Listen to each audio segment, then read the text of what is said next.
أعوذ بالله من الشيطان الرجيم నేను శపించబడిన బహిష్కరించబడిన శైతాన్ నుండి రక్షణ పొందటానికి అల్లాహ్ శరణు వేడు. وجاء رجل من أقصى المدينة يسعى قال يا موسى إن الملأ يأتمرون بك ليقتلوك فاخرج إني لك من الناصحين. మరియు ఒక వ్యక్తి నగరపు ఒక వైపు నుండి పరిగెత్తుకుంటూ వచ్చి ఇలా అన్నాడు, ఓ మూసా, నాయకులందరూ కలిసి నిన్ను హత్య చేయాలని సంప్రదింపులు చేస్తున్నారు. కావున నీవు వెళ్ళిపో, నేను నిశ్చయంగా నీ శ్రేయోభిలాషిని.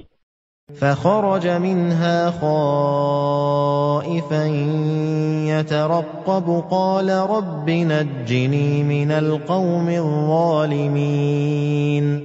అప్పుడతను భయపడుతూ అతి జాగ్రత్తగా అక్కడి నుండి బయలుదేరాడు.